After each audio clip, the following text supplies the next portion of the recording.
तो जैसे कि अभी आप यहाँ पे देख सकते हो टूल सही से इंस्टॉल हो चुका है एंड यहाँ पे सही से काम कर रहा है। तो है गाइस, मैं हूँ एलेक्स एंड आप देख रहे हो टेक्नोलेक्स। तो चले बिना टाइम वेस्ट के आज का वीडियो स्टार्ट करते हैं। तो आज मैं आपको ये बताने वाला हूँ कि आप LucidX टूल को कैसे इंस्टॉल एंड यूज कर सकते हो। तो ये टूल एक्चुअली पाइथन में बनाया गया है एंड ये काफ़ी लाइट वेट है एंड काफ़ी फास्ट काम करता है। तो ये एक्चुअली एक AI बेस्ड टूल है, मतलब ये आपको आपके प्रॉम्प्ट से हाई क्वालिटी इमेज जनरेट करके देगा एंड ये टर्मक्स एंड लिनक्स दोनों के लिए अवेलेबल है एंड ये कम्प्लीटली ओपन सोर्स है, तो आप इसको विंडोज में भी इंस्टॉल करके यूज कर सकते हो। तो मैं फिलहाल यहाँ पे आपको टर्मक्स में इंस्टॉल करके दिखाने वाला हूँ।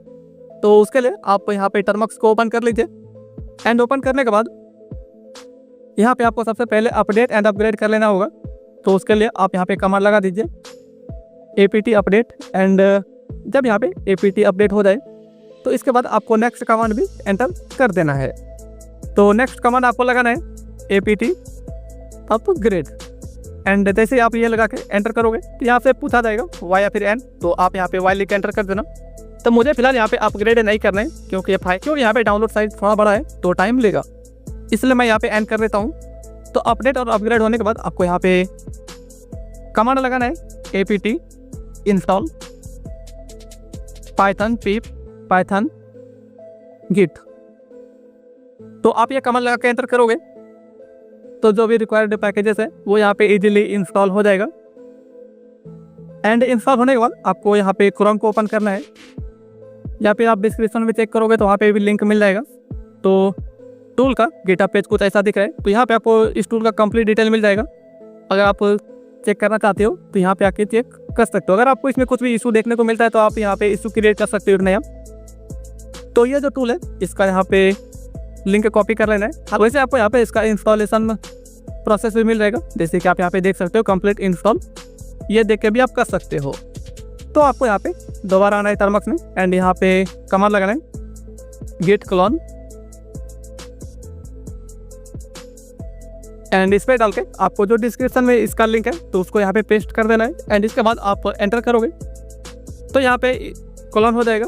तो मेरे केस में ये टूल ऑलरेडी यहाँ पे कॉलन मैंने कर रखा है, तो इसलिए यहाँ पे ऐसा बता रहा है। तो इसके बाद आपको यहाँ पे कमांड लगाना है cd LucidX एंड एंटर कर देना है। तो ls करके आप अगर देखोगे यहाँ पे तो यहाँ पे आपको कुछ फाइल दिखेगा जिसमें एक मेन फाइल है lucidx.py एंड सेकंड है requirement.txt। तो आपको यहाँ पे कमांड लगाना है pip install -r requirement.txt। तो ये कमांड लगा के आप एंटर करोगे तो जो रिक्वायर्ड मॉड्यूल वगैरह है वो यहाँ पे इंस्टॉल हो जाएगा इजीली एंड इसके बाद आपको यहाँ पे कमांड लगाना है python lucidx.py। तो ये कमांड लगा के आप एंटर करोगे तो ये टूल यहाँ पे लॉन्च हो जाएगा, जिसका इंटरफेस कुछ इस तरह का देखने को मिलेगा। तो सबसे पहले आपको जो काम करना है वो है इसको कॉन्फ़िगर करना है इसका API। तो यहाँ पे टूल लिख के आप एंटर करोगे तो यहाँ पे आपसे API की मांगा जाएगा। तो आप यहाँ पे स्टेबिलिटी AI का API की यहाँ पे डाल देना एंड अगर आपको नहीं पता है कि इसका API की कैसे ले सकते हो तो इसके ऊपर भी मैंने एक डेडिकेटेड वीडियो बना दिया है, तो आप उसको ले लेना एंड आप स्टेबिलिटी AI में टैम्प मेल का यूज़ करके साइन अप कर सकते हो एंड हर न्यू अकाउंट पे कुछ क्रेडिट फ्री में मिलता है, तो आप उस तरह से अनलिमिटेड क्रेडिट ले सकते हो, वो भी फ्री में। तो यहाँ पे API की डाल के एंटर कर देना, तो ये जो API की है वो सेव हो जाएगा एंड अब आप इमेज को जनरेट कर सकते हो। तो इमेज जनरेशन के लिए आप 1 लिख के एंटर करोगे तो यहाँ से पूछा जाएगा कि आप किस स्टाइल में इसको जनरेट करना चाहते हो। तो मैं यहाँ पे एनीमे स्टाइल में जनरेट करना चाहता हूँ जो कि सेकंड नंबर पे एंड यहाँ पे और भी अलग अलग स्टाइल है, प्रीसेट अवेलेबल है जो कि आपको यूज़ कर सकते हो बनाने के लिए। तो मैं यहाँ पे एनीमे में बनाने वाला हूँ एंड यहाँ पे आपको प्रॉम्प्ट लिखना है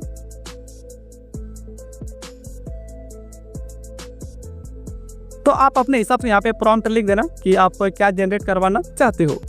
तो ये लिख के आप एंटर करोगे तो यहाँ पे आपको बता देगा कि आप किस स्टाइल से जनरेट करवा रहे हो एंड यहाँ पे जनरेट होने में यूजुअली 15 से 20 सेकंड तक ले सकता है मैक्सिमम। अगर आपका इंटरनेट स्पीड सही रहा तो ये और भी कम लेगा, जैसे कि आप यहाँ पे देख सकते हो। एक तो यहाँ पे टोटल 4 इमेज जनरेट होगा एक प्रॉम्प्ट से एंड यहाँ पे सेकंड भी जनरेट हो चुका है। तो इस तरह करके 3 एंड 4 भी जनरेट हो जाएगा। तो चलिए वेट कर लेते हैं सब जनरेट हो जाए उसका। तो प्रोसेस कंप्लीट हो चुका है एंड जितना भी इमेज जनरेट होना था यहाँ पे हो चुका है। तो अगर आप और भी इमेज जनरेट करवाना चाहते हो तो आप y लिख के एंटर कर देना या फिर आप n लिख के एंटर कर सकते हो।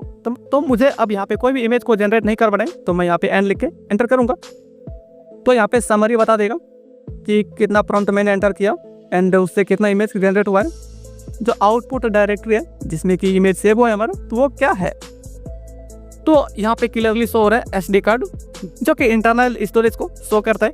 तो इंटरनल स्टोरेज के अंदर LucidX इमेजेस नाम से एक फोल्डर होगा। तो आप अगर उसको चेक करोगे तो वहाँ पे आपको शो कर जाएगा। तो फोल्डर ओपन करने के बाद आप इंटरनल स्टोरेज को ओपन कीजिए एंड यहाँ पे आप LucidX इमेज को ओपन करोगे तो यहाँ पे 4 इमेज शो कर रहे हैं, जो कि अभी आप यहाँ पे देख सकते हो। एंड मैंने जैसा प्रॉम्प्ट डाला था बिल्कुल वैसा ही है। तो आप चाहो तो और भी अलग अलग स्टाइल के साथ एक्सपेरिमेंट कर सकते हो एंड ये काफ़ी हाई क्वालिटी में जनरेट हुआ है। अगर आप इसका डिटेल भी चेक करोगे तो आप यहाँ पे देख सकते हो। अब इस सिंगल इमेज का फाइल 3.31 MB है एंड इसका आप यहाँ पे रेजोल्यूशन भी देख सकते हो, जो कि 1536 और 1536 का है। तो कुछ इस तरह से आप इस टूल का यूज़ करके फ्री में इमेज जनरेट करवा सकते हो।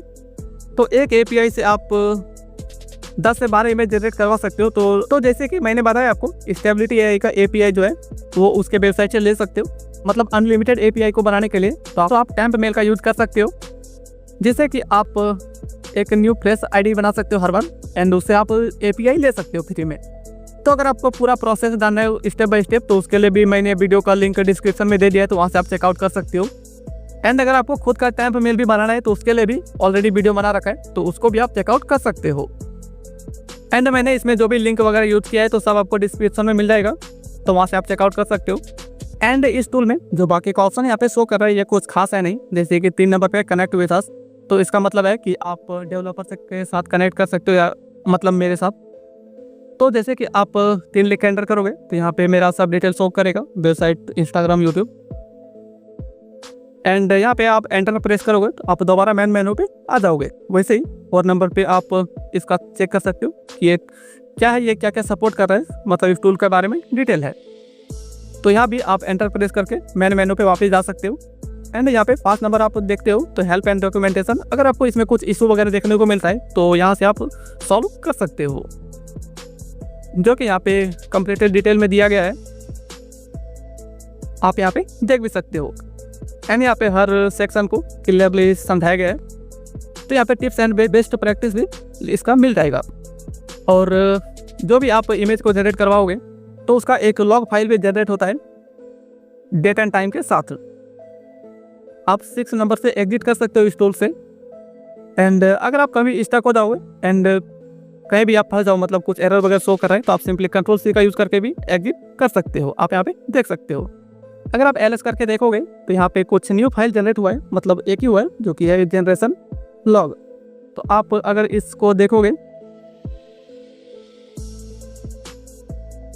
तो इसमें सब कुछ शो कर रहे हैं कि ये किस डेट को किस टाइम पे बना है एंड आपने क्या प्रॉम्प्ट डाला हुआ था एंड उससे कौन कौन सा इमेज जनरेट हुआ है आप यहाँ पे देख सकते हो। जो कि मैंने एक प्रॉम्प्ट डाला हुआ था, अभी मैंने आपको दिखाया एंड उसमें 4 इमेज जनरेट हुआ था, इसलिए यहाँ पे 4 व्लॉग शो कर रहा है, जो कि आप यहाँ पे देख सकते हो। 10 सेकंड 15 सेकंड के आसपास ये सब, मतलब आप एवरेज टाइम 10 सेकंड मान सकते हो। एक इमेज जनरेट करने के लिए 10 सेकंड ये लेता है।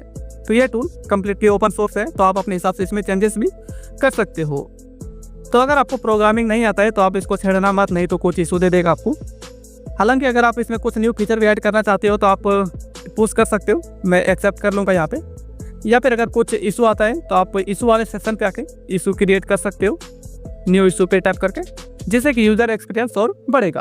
तो आज के इस वीडियो में बस इतना ही गाइस, मिलते हैं नेक्स्ट वीडियो में किसी नए टॉपिक के साथ। तब तक के लिए टेक केयर।